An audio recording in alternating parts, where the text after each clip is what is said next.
Idolatry, the media, and lack of moral compass. Today, I'm going to weigh in on the Fox News Dominion settlement. I'm going to also take us back in time to other situations as well. I'm going to weigh in on my thoughts and position on the entire thing. Again, full disclosure right here. I'm scheduled to appear on Fox Business on Friday. I don't know. I mean, they look at my stuff. They look at my podcasts. They may see something. They may not like it. I may get thrown off and may never get invited back in. I don't know. I don't know. But the thing is, I don't care. I don't care. I never have cared. Let's go back in time. Again, you could go to my YouTube page. I have appearances, my television appearances going back where I used to appear on a regular basis. I mean, I was a regular on CNN. It's back when I lived in Florida. I have to go on a regular basis up to Tampa. WEDU, the public access station would send me up there all the time. I was on Don Lemon's program, all of these CNN programs. And again, I was always honest in the opinions that I gave, what my beliefs were, backing them up in an intelligent manner. I guess I eventually might have ticked Don Lemon off at one point in time. I think it had to do with it was a student loan debate that we were having, and producers changed. CNN continued to move further to the left in the aftermath of the whole financial crisis, and that's it. Never heard from those guys again. They didn't like my tact when it came to things, and one would think that that would be bad for business.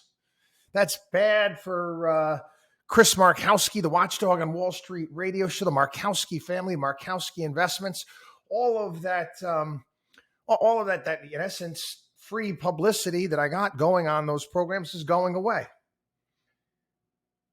I don't care. I don't care. I'm not going to deviate from my belief system, my core values for a quick buck. I've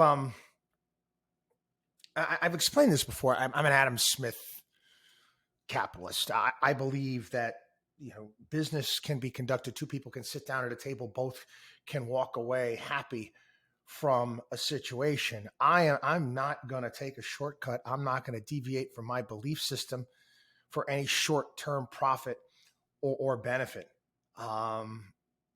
Eventually, I believe this is one of the values that we have here. We talk all the time. Everything in life that has meaning, value, and worth involves work, time, and effort. Overcoming obstacles, achieving goals is what life is all about. Things that we consistently talk about here on the program. But short-sighted, looks at how to make a quick buck. Eventually, my belief system is going to do more harm than good. And that's also through experience as well. Now, let's go back to idolatry. Part of what I want to talk about today. Again, I make this perfectly clear time in and time again here on the show that I'm an equal opportunity basher. I look at politicians, I look at them as employees. It was actually interesting. It popped into my time. They were having that, they were in that hearing in Manhattan with Jim Jordan going after Alvin Bragg. And you actually had some, families of just terrible victims of violent crime where Alvin Bragg let the people out of jail. And you had certain Democrats there, Nadler and a couple others on the panel that were basically poo-pooing the entire thing. And these people went off on them and pointed out, I said, you don't talk to me this way. You don't talk to me this way. You work for me. I'd say the same thing to the President of the United States. We revere these people. And I don't, again, I guess it's a human nature thing. I don't understand this reverence that needs to be paid to politicians. Do you understand what we broke away from? But again, it's a part of the fabric of our culture. How much news was getting now in regards to King Charles' coronation? The guy is one of the biggest welfare recipients in the entire world. The entire family, okay, lives off the bloody taxpayers. They don't have any freaking power. Oh, royal wedding. What are they doing? Oh, for crying out loud. Get a freaking life. And I'd say the same thing to you political, do you want to call them, I don't know, it's not even political junkies. It's a wrong word. I gotta think of another phrase for it. You people who worship politicians here in the United States, you should be critical of each and every one. You should be more critical of the ones that you voted for because you're the one that put them into power. Let's throw Donald Trump up there because last week I talked about him on the weekend radio show. Oh my God. See some of the emails that I get. See some of the messages and the emails that I receive. Chris, they start you at a compliment. You're a genius when it comes to finance and all this, blah, blah, blah, blah, blah. But, you got to take the politics out of it. You're looking like a liberal there. Why? Why? Because I pointed something out that was factual that you didn't like? Okay, what did I say? Again, you want to come back and say, what you said was wrong. I disagree with it because of this, and this. Okay, that's where a conversation can be started. It's where you can have a bit of a discussion. But no, you don't get that. You don't get that. I mean, and you got to ask yourself, people listening right now, you put up these idols. And it happens both sides. Again, I remember playing this clip way back when. And it was actually, when I was living in Sarasota, Florida. There's this woman, Peggy Joseph, is at a Barack Obama rally. It was at Ed Smith Stadium. It's where the Baltimore Orioles right now have their spring training. And she came out of it and said it was the greatest moment of her entire life. And she recognized that if she supports Obama, he's going to support her, and she's not going to have to worry about her car payment or her electric payment or her house payment anymore. And I see things like this, and I'm like, really? Really? Okay, these are human beings just like you and I. They put their pants on like everybody else. The idolatry has to stop. But let's kind of take this and let's move on to the business of media today. It's interesting to watch how it's all changing and transforming. And again, you can go and you can take a look at all the details behind the scene at Fox News. And from the information that was put out there, it looks as if Fox News was worried. They were worried. They were worried that they were going to lose viewers to the upstart television station network, Newsmax. And again, it's kind of interesting as well. I used to appear on Newsmax on a regular basis also. And I don't know if they got word of some of my, you want to call it anti-Trump sentiment. It's not anti-Trump sentiment. It's honest Trump sentiment. I give credit where credit is due. I am critical when need be. I don't worship these people. But again, let's take a couple steps back. They were worried. I guess it had to do with the call that Fox News made when it came to Arizona in the election, and they felt it was too early. And again, it didn't matter. It didn't matter. And, you take a look at some of the internal conversations that was going on with some of these big time Fox News hosts in the evening, and it didn't look good. Didn't look good at all. Again, these are opinion programs. Okay, they are. This is not hard news.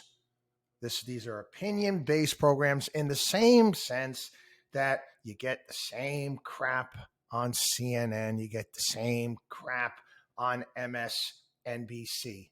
They're all guilty. They're all guilty of the same BS, except this time, Fox News and some of the coverage that they had in regards to Dominion hit a private company. It wasn't just about throwing bullshit out the door. It actually hurt a private company. So they got a case, calling it libel. Again, there was some concerns. Well, is it libel? This could be a hit on the First Amendment. People, again, I can be critical of Fox and how they handled this entire Dominion situation, what went on. Because again, it's pathetic and sad if you ask me. I don't get it. I'm sorry. I'd rather be honest with people in my feelings. I'm not here. I've said this for decades now. I'm not Mary Poppins. There's no spoonful of sugar to make the medicine go down. I do my homework. I have my belief system. I have my moral compass, and I'm going to tell you how I feel and why. Period. The end. If they decide, all right, Chris, you can't come on Fox, and well, c'est la vie. Such is life. There's that line, Martin Sheen's character in the movie Wall Street, where he tells his son Bud Fox, he says, "I don't go to bed with no whore. I don't wake up with no whore. I don't know how you do it, buddy. I don't know how you live with yourself." Again, some of us can block that out. Some of us can have that ethical bypass. We don't. We don't have it. But again, and I'm going to be going after Fox. Go after them all. I mean, do you recall? I mean, just in recent history, you had Dan Rather, fake but true documents. I mean, they actually said that. He gets fired because it was so egregious at what he did. And the 2004, leading up to the 2004 election between Bush and Kerry. But he gets fired. Then they give him some sort of media award after the fact. And then he became almost like some sort of, Jedi media person after the fact, appearing on everything. He made up a story. They fake documents, for crying out loud. Other ones. I'm jogging my memory here. You can go back to, I go back to the first time, Bush, Al Gore. Media had information on the fact that George W. Bush, when he was at Yale, he got a DWI or a DWAI. They held that story and they released it right before the election because they wanted to have that type of impact because they didn't want George W. Bush to win. Or how about the mainstream media spiking the Monica Lewinsky story? It was Matt Drudge that actually put that out. And we can go on and on, for crying out loud. All the Russia collusion crap and all the people that they paraded on in regards to that, the lie after lie after lie. The issue, again, a little different. The fact that it didn't hit any, in essence, private company. And, the libel laws here in the United States, free speech, if you're a public figure, they can pretty much say whatever the hell they want about you. And again, the media loves this. They love this. And we're told, it's about free speech. Well, sure, you can say whatever you want to say, but I'm sorry. I'm a big believer. If you're going to say something, you're going to, defame my family, myself in any way, shape, manner, or form, why shouldn't I be able to go after you? Why shouldn't I, if you're lying, why shouldn't I be able to do that? And media is deathly afraid of this. And they're deathly afraid of this because it's going to actually make them have to, do their job. Maybe source things to a greater degree. Yeah, you know how difficult my job is here? Yeah, the amount of reading that I have to do over the course of the day. And it's gotten, I'm just telling you right now, it's gotten more difficult over the years. It really has. Yeah, I'm able to, take a look at stories and see right through it. Well, sources say this. What sources? And most of the time I'm reading stories. I'm like, what's the agenda here? What are they trying to push here? What's the narrative here? Because that's one of the things that we do is we try to dispel narratives, dispel conventional wisdom. What are they trying to get you to do? What are they trying to get you to believe in? I mean, we could even take this out of politics. We can talk about this in terms of what the media has done and how they've worked hand in hand over the years with both elephants and donkeys to push ridiculous wars on the United States. You ever go to Neighborhood of Make-Believe, sometime, kind of what if? I have a book, kind of a what if book over there, things that happened a little bit differently as far as history is concerned. It's kind of it's kind of fun reading. But anyway, what if? What if we decided not to engage in World War I? What if we decided not to get involved? Kennedy was trying to pull us back from getting involved in Vietnam. What if we decided to not get involved there? Do you ever think about what if? You've been to Washington, D.C., you go to the Vietnam Memorial, you see all the names on those walls, and you say to yourself, geez, what might have these wonderful group of human beings that sacrifice their lives for what? A plot of jungle in Southeast Asia? And you say to yourself, what might they have created or built, or their kids or their grandkids might have created and built? For what? Lies coming out of the Pentagon, pushed by the media. We could do the entire war on terror. Yeah, it's all for our own good. Yeah, Department of Homeland Security, Patriot Act, decades in Afghanistan. For what? What did we achieve?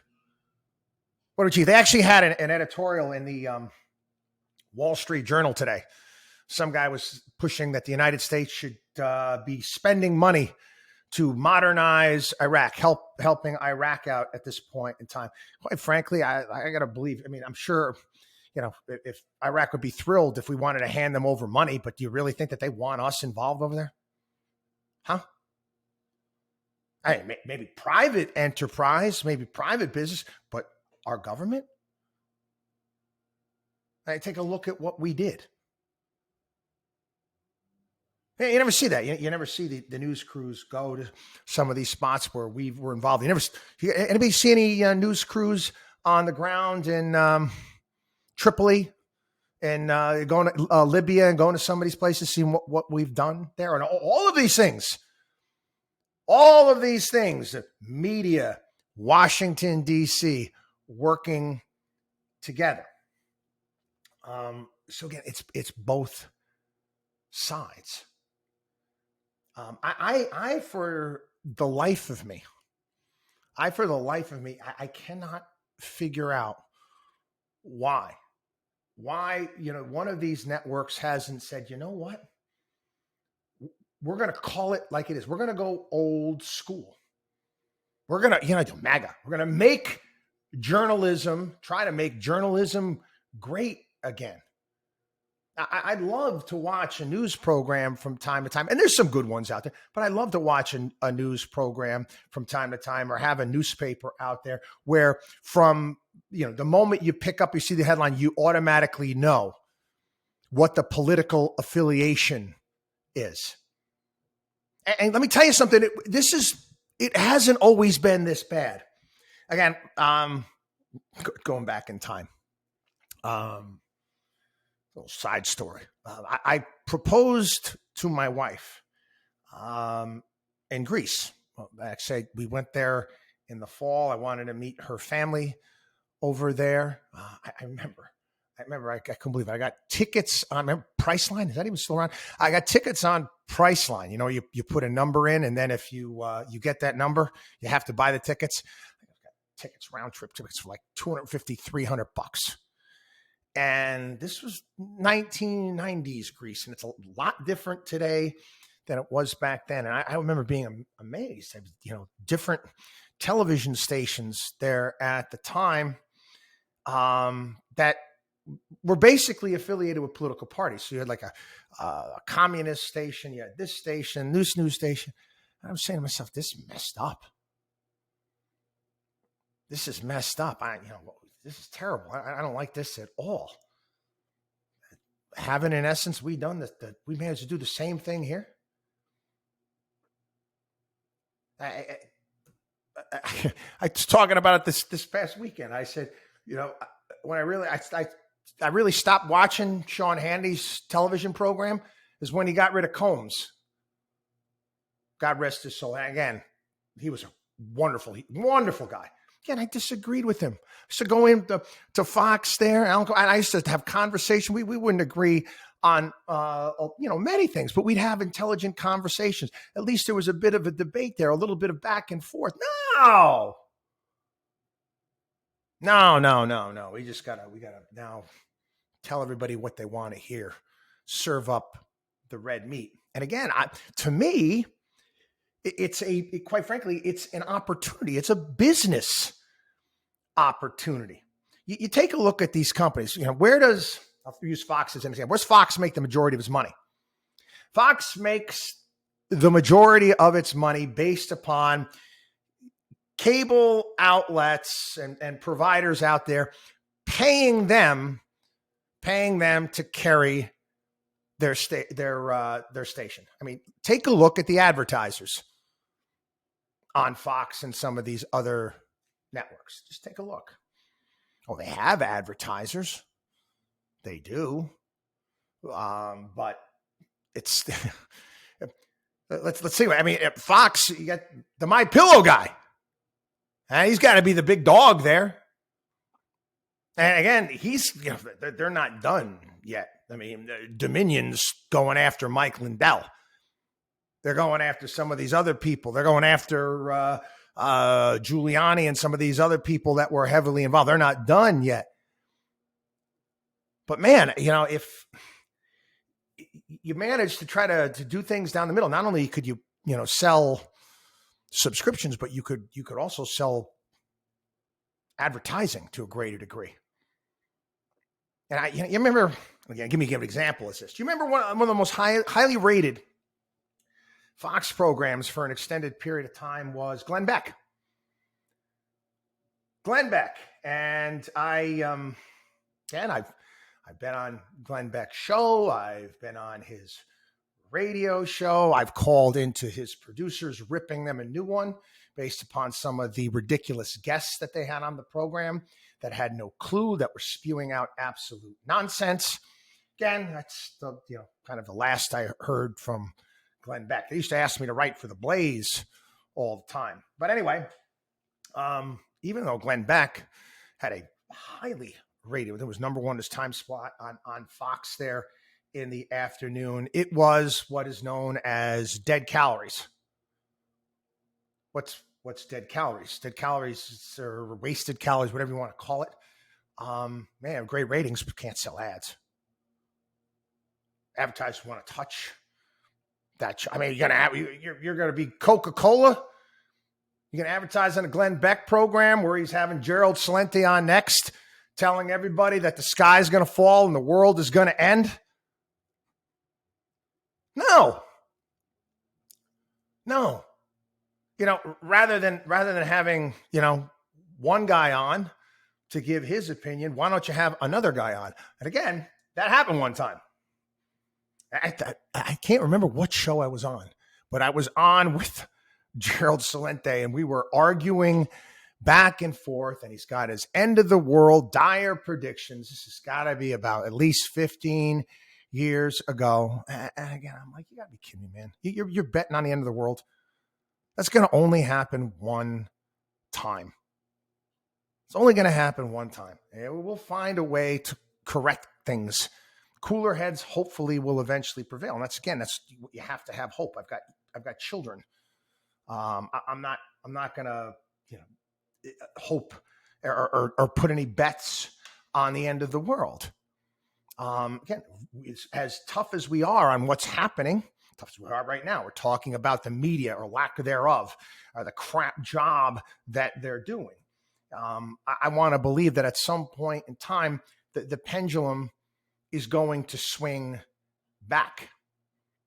It's going to swing back. And I've said this before. I miss. This is when I was in college and I'm studying over in Europe.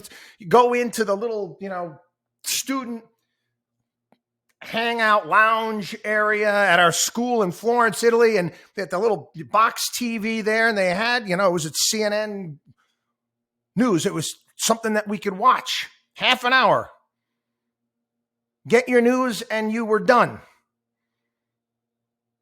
But look at what they turned it into, the 24-hour news cycle. And we saw this coming just as much as we saw the evils of social media coming.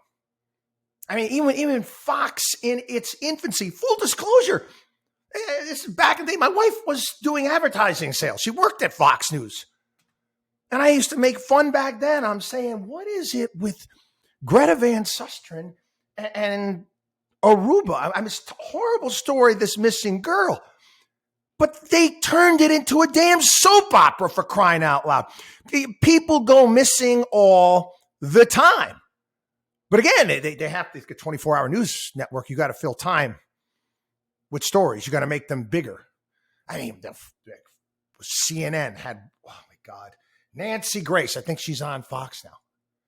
Yeah, the one that went after all of the Duke lacrosse. They're all guilty without any flippant information whatsoever. She went on and she did it. And she's still on freaking TV, man. I mean, at some point in time, these people, these media darlings should just get fired for screwing up on air. That pushing BS. No. They get fired for, dating their colleagues or not being woke enough or whatever it may be. A tweet that they put out when they were in high school. But no, you can't get fired. You can't get fired for doing a shit job. No, they're too popular at that point in time. What if some of these networks change? To me, I'm being honest. For Fox News right now, I'm CEO of Fox. I'm like, after this came out, you say, you know what? We're going to have this. We're going to have our come to Jesus moment. We're going to change the way our lineup is in prime time. We're going to make it more of a debate-oriented program. We're going to have opposing viewpoints because the arguments they have they're just ridiculous. They really are. Now, I told you this story before. I'm in Fox's green room. This is a while ago, 10, 12 years ago. And as Megyn Kelly had her show at that point in time. And I'm watching in the green room two attorneys. I don't remember what topic they were going on to talk about, but they were opposing points of view. They were actually in the green room actually in the green room working on the debate that they were going to have. Like it was professional wrestling, working out their routine so it would look good on TV. And I remember I'm sitting there. I'm sitting there with Bob Beckel. Remember Bob Beckel, late Bob Beckel? And he was a paid contributor. I mean, whenever they needed a left-wing viewpoint to try to make it look like things were balanced out, he would have to answer his phone. He's on call like a doctor. He'd have to come in. So I'm going in. We're going to have this. What's it? I forget. There's a Belling show. He's no longer there. I think he's on Newsmax. I can't remember. And the topic was Social Security and sustainability. And I'm talking to Beckel. We're going on together, and he's going to be an opposing viewpoint. And he had no clue. He had no clue about anything about Social Security. He's asking me how it actually works. And he got bored quick. Actually, all he wanted to talk about, I remember this. All he wanted to talk about was the book he was reading, the Keith Richards book. So you gotta get this Keith Richards book. It's awesome. This is what you're relying upon? Professional wrestling? Professional wrestling, again, we all know professional wrestling, it's not real. Much of what you see in cable news, it isn't real either. Again, have a great day. Everybody, my take, it is what it is. WatchDog on WallStreet.com.